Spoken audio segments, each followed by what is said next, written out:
Shri Tuljabhavani complex 1 BHK 2 BHK and shop project by Shri Tuljabhavani developers Gavantiwada opposite Asha park near Bharadnaka Malvan Sindhudurg. आपल्या स्वप्नातील घर प्रत्यक्षात। Contact details for booking 9773 71 27 27 9404 15 53 77 9969 16 05 16 9404 44 80 27। समृद्ध कोकण विकसित कोकणसह आता भगवं कोकण असं मी म्हणेन। हिंदू राष्ट्रात आपण काम करतो, राष्ट्र प्रथम आपण मानतो। राष्ट्राकडे वाकड्या नजरेनं बघणारे डोळे त्या आव्हानाला कसं सामोरं जायचं हा आपल्या समोरचा प्रश्न आहे। त्या दृष्टीनं कार्य केलं पाहिजे। हिंदूंच्या विरोधात असणाऱ्यांच्या आडवं जाणं गरजेचं आहे। ही विरोधकांकडून होणाऱ्या आक्रमणांचा अभ्यास करणं गरजेचं आहे। आपल्यात तो कडवटपणा असा पाहिजे, तरच आपल्या देशाकडे कोणी वाकड्या नजरेनं पाहणार नाही, दहशत माजवायची हिम्मत कोणी करणार नाही, असं मत मंत्री नितेश राणेंनी व्यक्त केलंय। आज आपल्या या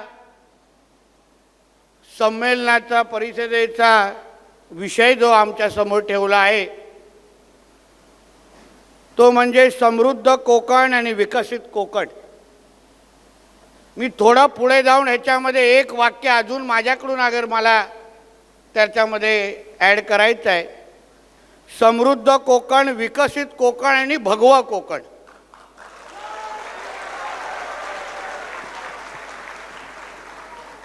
जेणेकरून इथे उपस्थित असलेल्या प्रत्येक माझ्या विद्यार्थी मित्रांनी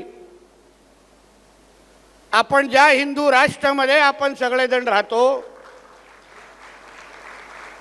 त्या हिंदू राष्ट्रामध्ये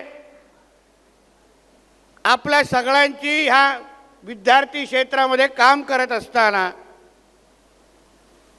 आपल्या खांद्यावर असलेली जबाबदारी आपण राष्ट्र प्रथम म्हणून आपण मानणाऱ्यापैकी आपण लोक आहोत। आणि जो राष्ट्र प्रथम आपण मानतो तो हिंदू राष्ट्र आहे आणि या हिंदू राष्ट्राला विकसित करण्याबरोबर सुरक्षित ठेवणं पण आपल्या सगळ्यांची जबाबदारी आहे, हे मी आवर्जून आपल्याला या निमित्ताने सांगेन। आज आपण इथे ह्या परिषदेमध्ये ह्या विषयावर चर्चा करत असताना, आपले विचार ऐकत असताना, जसं मी आपल्याला उल्लेख करत होतो की ज्या राष्ट्राचे आपण नागरिक आहोत, ज्या कोकण भूमीचे आपण प्रतिनिधी आहोत, त्या कोकण भूमीला विकसित करण्याबरोबर सुरक्षित ठेवणं पण आपली तेवढीच जबाबदारी आहे, हे स्वीकारून आपण सगळ्या जणांनी इथे वावरलं पाहिजे।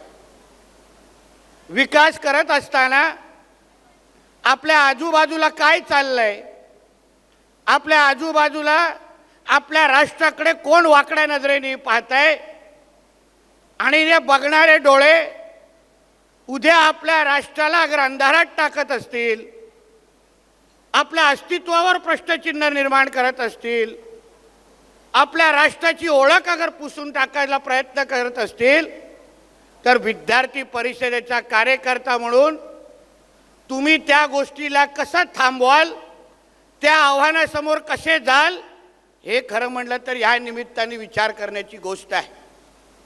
नाहीतर नुसतं विकास करत राहायचं आणि नेमका हा विकास आपण कोणासाठी करतोय हा कधी कधी विचार करायची गोष्ट आहे।